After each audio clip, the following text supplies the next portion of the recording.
Hello दोस्तों, स्वागत है आप सभी का आज के इस नए वीडियो में। फ्रेंड्स, आज के इस वीडियो में आप लोगों को कक्षा 10 सामाजिक विज्ञान के पूरे किताब के 30 महत्वपूर्ण प्रश्नों को बताने वाला हूं। यदि आप केवल इन 30 प्रश्नों को तैयार कर लेते हैं तो मैं पूरी गारंटी देता हूं कि इसके अलावा आपके एग्जाम में एक भी लॉन्ग क्वेश्चन नहीं पूछे जाएंगे, यदि आप इन 30 प्रश्नों को अच्छे से तैयार कर लेते हैं तो चलिए शुरू करते हैं आज का वीडियो। और मैं आपको बताता हूं कौन से हैं वो 30 प्रश्न जो आपके एग्जाम के लिए मोस्ट इंपॉर्टेंट है, चाहे आप किसी भी सन में एग्जाम दें।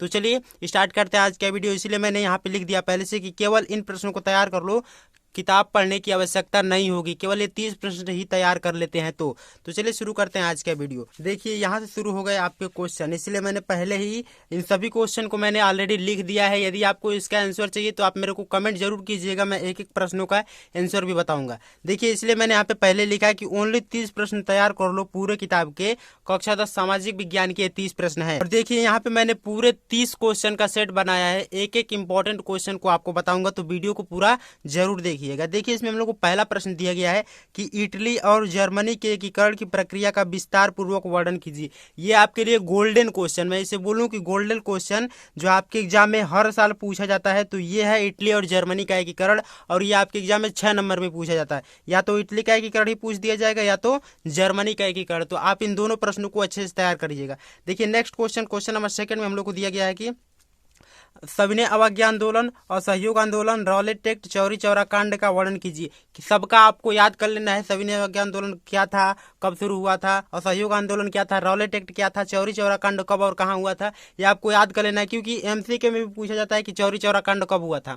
ठीक है, तो इसे आप याद कर लेना। और हाँ, मैप वाले में भी पूछा जाता है कि चौरी चौरा कांड कहाँ हुआ था। ठीक है, तो ये दूसरा क्वेश्चन भी आपके लिए मोस्ट इंपॉर्टेंट है। और थर्ड वाला क्वेश्चन देखते हैं। देखिए इसमें दिया गया कि यूरोप में राष्ट्रवाद के उदय व वहां के आंदोलन में महिलाओं की भूमिका को लिखिए। ये आपके लिए भी मोस्ट इंपॉर्टेंट है, 6 नंबर का क्वेश्चन है। मैं यहाँ पे जितना भी क्वेश्चन बता रहा हूँ आपके लिए अत्यंत महत्वपूर्ण है, तो ये क्वेश्चन को अच्छे से नोट करते चलिएगा।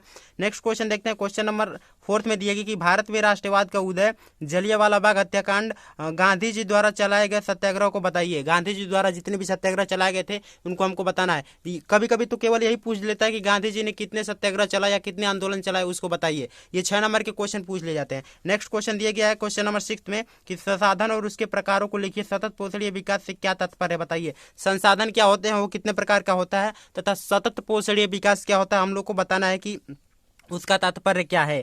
ठीक है, क्वेश्चन नंबर 7 में दिए है कि मृदा संसाधन, मृदा अपरदन के प्रकार लिखिए। मृदा संसाधन क्या होता है तथा मृदा अपरदन के प्रकार लिखना है कि कितने प्रकार की होती है। उसके बाद क्वेश्चन नंबर 8वां में दिए गए हम लोग को कि वन्य जीव संरक्षण की आवश्यकता को लिखो और वन्य संसाधन तथा वनों के उपयोग लिखिए। वन्य संसाधन क्या होता है और वनों के कौन कौन से उपयोग है, हम लोग को बताना है। नेक्स्ट क्वेश्चन दिया गया क्वेश्चन नंबर 9 में कि जल संरक्षण के उपाय और इनकी आवश्यकताओं को लिखिए। जल संरक्षण का उपाय क्या क्या चीज है, कि किस प्रकार से हम जल संरक्षण कर सकते हैं, एंड उसके बाद से जल संरक्षण करने की आवश्यकता क्यों पड़ती है, हम लोग को बताना है। ठीक है, तो ये आपके हो गए 9th क्वेश्चन कंप्लीट। अब चलिए नेक्स्ट क्वेश्चन देखते हैं, क्वेश्चन नंबर 10। देखिए यहाँ पे क्वेश्चन नंबर 10 दिया गया है। क्वेश्चन नंबर 10 भी आपके लिए मोस्ट इंपॉर्टेंट क्वेश्चन है, और इसमें हम लोगों से पूछा है कि बहुउद्देशीय परियोजना का महत्व तथा जल संसाधन का वर्णन कीजिए। जो बहुउद्देशीय परियोजना होती है उसका महत्व क्या है, हम लोग को बताना है। ठीक है, ये आप लोग के लिए भी मोस्ट इंपॉर्टेंट क्वेश्चन है। क्वेश्चन नंबर 11 में दिया गया है कि भारतीय कृषि के पिछड़ेपन का कारण और उपाय लिखिए। जो भारतीय कृषि है इतना पिछड़ेपन है, इसका कारण और उपाय क्या हो सकता है, हम लोग को बताना है। एक एक क्वेश्चन आपको मेरे इंस्टाग्राम हैंडल पे सॉल्व सहित मिल जाएगा, तो इसका आंसर आप लोग को चाहिए, मैं एक एक क्वेश्चन का आंसर बता दूंगा, तो आप मेरे को कमेंट कर दीजिए आंसर, मैं आपको एक एक क्वेश्चन का आंसर नेक्स्ट वीडियो में बताऊंगा। ठीक है, क्वेश्चन नंबर 12 में दिया गया है कि कृषि के प्रकार, प्रमुख फसलें, हरित व श्वेत क्रांति के सफल होने का कारण और उपाय बताइए। जो हरित क्रांति और श्वेत क्रांति सफल हुई थी, इसके कारण और उपाय बताना है कि किस प्रकार से यह सफल हुई थी। नेक्स्ट क्वेश्चन दिया गया क्वेश्चन नंबर 13 में, यह भी आपके लिए मोस्ट इंपॉर्टेंट क्वेश्चन है, और इसमें हम लोग से पूछा गया कि ऊर्जा के परंपरागत और गैर परंपरागत स्रोत तथा इनकी उपलब्धता को लिखिए। जो ऊर्जा के परंपरागत और गैर परंपरागत स्रोत हैं, इनकी उपलब्धता कहाँ कहाँ तक है, हम लोग को बताना है। ठीक है, ये भी आपके लिए अत्यंत महत्वपूर्ण क्वेश्चन है। जब यदि आप लॉन्ग क्वेश्चन तैयार करेंगे तो आपको इसके साथ साथ जितने भी ऑब्जेक्टिव क्वेश्चन रहेंगे वो सभी तैयार हो जाएंगे। तो 20 बहुविकल्पीय प्रश्नों की टेंशन मत लीजिए, मैं एक एक करके करा दूंगा। और हाँ, मैंने 100 बहुविकल्पीय प्रश्न कराए हैं, वीडियो की प्लेलिस्ट में डिस्क्रिप्शन में लिंक होगा, उस वीडियो को जरूर देख लीजिएगा, आपके लिए अत्यंत महत्वपूर्ण वीडियो है। नेक्स्ट क्वेश्चन है क्वेश्चन नंबर 14 में कि भारत में परिवहन तथा उसके महत्व और अंतर्राष्ट्रीय व्यापार को बताइए। भारत में परिवहन क्या होता है, किस प्रकार से होता है, तथा इसके परिवहन के महत्व बताना है और अंतर्राष्ट्रीय व्यापार किस प्रकार से होता है हम लोग को इसके बारे में बताना है। नेक्स्ट क्वेश्चन है क्वेश्चन नंबर 15 में दिया गया कि सत्ता की साझेदारी के तर्क रूप और समुदाय व संगठन सरकार को बताना है। समुदाय और गठबंधन सरकार को बताना है कि क्या क्या चीज होती है सत्ता की साझेदारी में, तर्क समुदाय और गठबंधन सरकार क्या होता है। नेक्स्ट क्वेश्चन क्वेश्चन नंबर 16 में हम लोग को दिया गया है, ये आपके लिए मोस्ट इंपॉर्टेंट क्वेश्चन है और इसमें हम लोग को दिया गया है कि बहुसंख्यकवाद बेल्जियम के संविधान के 4 परिवर्तन जो 1970 और बीच में हुए थे हम लोग को बताना है। जो बेल्जियम के संविधान में 4 संशोधन हुए थे 1970 और 1993 के बीच में, हम लोग को बताना है कि कौन कौन सा वो संशोधन था। नेक्स्ट क्वेश्चन क्वेश्चन नंबर 17 में हम लोगों से पूछा गया कि संघवाद व उसकी विशेषता, संघ व राज्य व समवर्ती सूची, भारत में विकेंद्रीकरण, पंचायती राज व्यवस्था, ये क्या होती है। हम लोग को एक एक क्वेश्चन को आप लोग अच्छे से तैयार कर लीजिएगा और हम लोग को बताना है कि किस प्रकार से आप अपने एग्जाम में इसका आंसर लिखेंगे, ठीक है।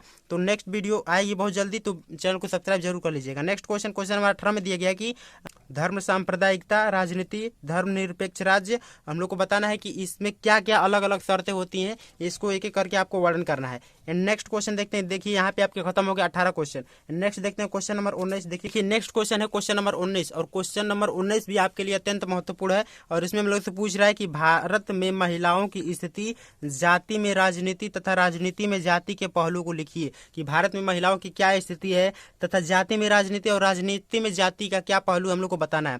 नेक्स्ट क्वेश्चन क्वेश्चन नंबर 20 में दिया गया दबाव समूह आंदोलन, नेपाल में लोकतंत्र का आंदोलन हित व आंदोलनकारी समूह क्या क्या था हम लोग को बताना है। नेक्स्ट क्वेश्चन क्वेश्चन नंबर 21 में दिया गया कि लोकतंत्र और उसकी चुनौतियों को लिखिए। एक एक क्वेश्चन आपके लिए मोस्ट इंपॉर्टेंट है, तो एक एक क्वेश्चन को अच्छे से तैयार कर लीजिएगा। नेक्स्ट दिया गया क्वेश्चन नंबर 22 में कि प्रति व्यक्ति आय, औसत आय, राष्ट्रीय आय का वर्णन कीजिए। देखिए कभी कभी इन तीनों का अंतर पूछ लेता है, तो आप एक एक क्वेश्चन को अच्छे से तैयार कर लीजिएगा। क्वेश्चन नंबर 23 में दिया गया हम लोग को कि सार्वजनिक वितरण प्रणाली क्या है, इसके गुण और इसके दोष को लिखना है। जो सार्वजनिक वितरण प्रणाली है जिससे राशन मिलता है, वो उसके गुण और दोष क्या हम लोग को बताना है। नेक्स्ट क्वेश्चन क्वेश्चन नंबर 24 में दिया गया कि मानव विकास सूचकांक का विस्तार पूर्वक वर्णन तथा विकास का अर्थ लिखिए। जो मानव विकास सूचकांक है इसका विस्तार पूर्वक वर्णन करना है या विकास का अर्थ आपको याद करके जाना है एग्जाम में। एक एक क्वेश्चन आपके लिए इंपॉर्टेंट बता रहा हूँ, ये पूरे किताब के हैं। नेक्स्ट क्वेश्चन है क्वेश्चन नंबर 25 में दिया गया कि प्राथमिक, द्वितीयक और तृतीयक क्षेत्रों की तुलना कीजिए। जो संगठित और असंगठित क्षेत्रों में अंतर लिखिए। 4 नंबर से 6 नंबर में पूछे जाने वाले क्वेश्चन है, तो एक क्वेश्चन कोशिश तैयार कर लीजिए। क्वेश्चन नंबर 26 में दिया गया कि सार्वजनिक व निजी क्षेत्र में अंतर, भारत में साख के स्रोत को लिखिए। जो भारत में साख के स्रोत है इसको बताना है कि कहाँ कहाँ से भारत में साख के स्रोत उपलब्ध हो सकते हैं। अब चलते हैं नेक्स्ट क्वेश्चन क्वेश्चन नंबर 27। देखिए क्वेश्चन नंबर 27 भी आपके लिए मोस्ट इंपॉर्टेंट है और इसमें हम लोग को दिया गया कि वैश्वीकरण, उदारीकरण, विश्व व्यापार संगठन, बहुराष्ट्रीय कंपनियां क्या होती है, हम लोग को एक एक इसका वर्णन करके बताना है। एंड क्वेश्चन नंबर 28 में दिया गया कि उपभोक्ता और उसके अधिकारों को लिखिए। जो उपभोक्ता अधिकार हैं इसको अधिकारों को बताना है तथा उपभोक्ता आंदोलन क्या है इसको भी बताना है। एंड क्वेश्चन नंबर 29 में दिया गया। एंड क्वेश्चन नंबर 29 में दिया गया है कि संघीय शासन व्यवस्था, पंचायती राज व्यवस्था क्या है हम लोग को बताना है।